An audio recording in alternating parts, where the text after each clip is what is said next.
Okay, I'm going to demonstrate how to use the MIDI player component.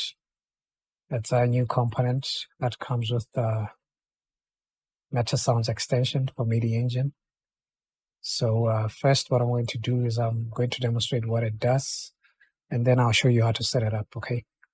So basically I have this simple drum loop inside FL Studio, and I'll be exporting this to a MIDI file, and I'll be playing the MIDI file back in Unreal Engine. So this is how it sounds in FL Studio.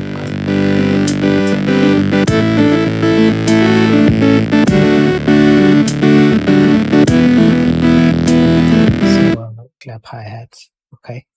So after you export your MIDI right here, and then export MIDI file, you'll save your MIDI file from FL Studio somewhere. You have to come to your MIDI player component and then select the MIDI file you just imported, okay? For now, let me play it so that you can hear how it sounds. How's the playback, okay?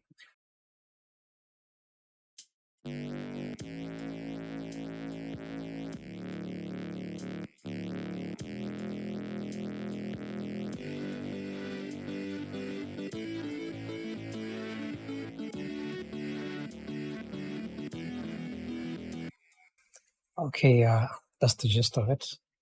So for playback, I actually imported these samples, just simple clap, hi-hats, kick, snare, okay? And then for the synth, I have this main synth, it's a Metasound. I'll explain it later, but basically this is how it sounds. That's all there is to it, just a simple sign in a square. And then once you have these, you go into your MIDI player, and then you have to map your MIDI files tracks, okay? For example, let's take the kick. Here it is, I have to enter it here, and then I have to map it to the sound that should play each time the kick plays, okay? That's all you need to do here. You just need to map which instrument or which Metasound should play. The next thing that I'd like to demonstrate is how to set parameters, just like you would for a normal Metasound, okay? So if I play this, you'll notice that the bass is a bit too loud, okay?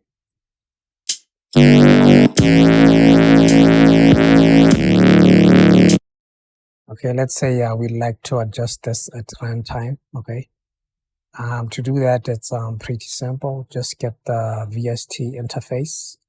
That's just the sample VST interface that I've created.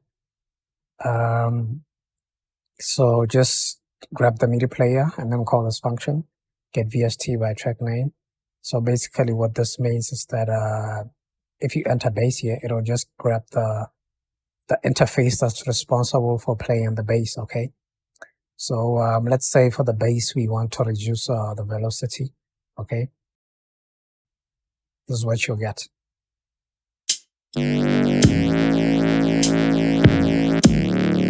I've created a simple timeline, okay? It just has a curve. So I want to automate the velocity, okay? I want it to go up and down. So this is what the curve looks like. Okay, it's an external curve. Let me just open it so that you can see what it looks like. So here's my volume automation. Okay, it'll go up. This is the velocity. It'll go down, up, down. Okay. So instead of setting this to a constant value, I'll just use a timeline to set the velocity of the bass. Okay. So I'll have to play this from the start and take the amount, plug it in. And then on update, just set the float parameter, okay?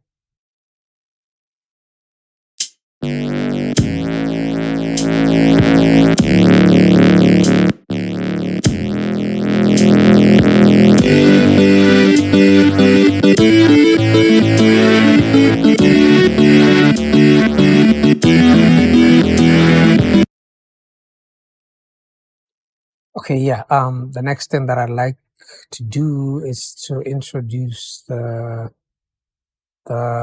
interface, this VST interface that I've made to make it simple for you to create your own Metasounds that'll work with the MIDI player component. Okay, so when you're creating a Metasound, let me just start with a fresh one.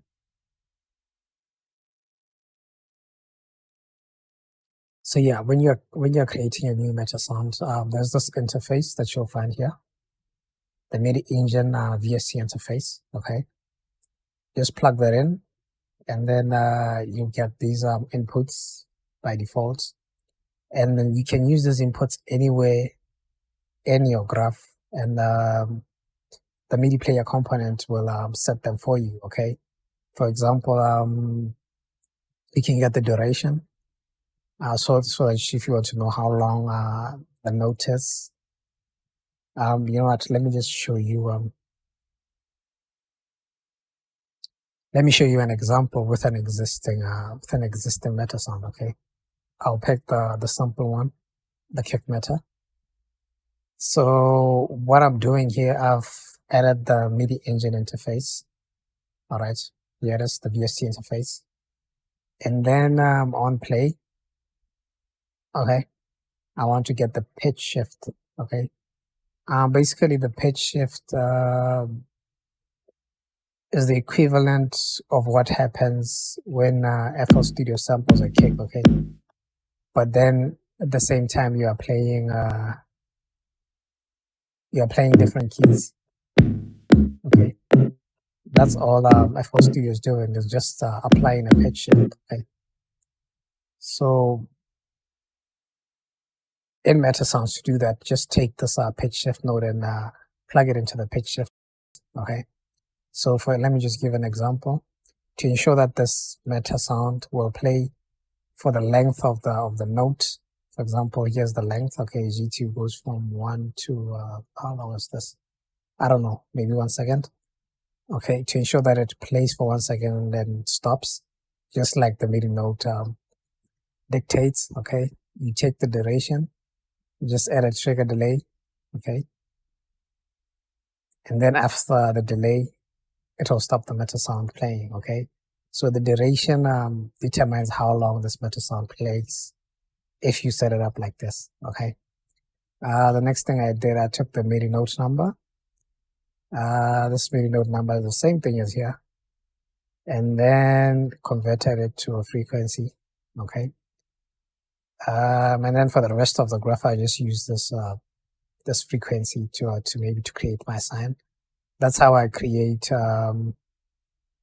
That's how you get different keys playing within Metasounds. Okay, by using the frequency, by converting the MIDI number to the frequency, and then just using the frequency in anything that takes frequency as an input. Okay, for example, this could be C5, A sharp, or whatever the MIDI note dictates. Okay, if the MIDI note is a C5, it'll get converted to a frequency, and then just plug the frequency into your sign or what have you. Okay, and then all of this is just shaping the sound, adding flangers. It's not necessary. I could probably just skip from here to the mixer. Okay, but that's just the gist of it. Okay, so if you're creating your own VST or Metasound, just add this MidiEngine VST interface, and then plug these where appropriate, and then that's all you have to do. The MIDI player component will take care of everything. Okay, it'll play the MIDI notes by using the Metasound. So that's practically it. So go ahead and download MidiEngine. It's completely free, and try it out. Okay, let me know what you think.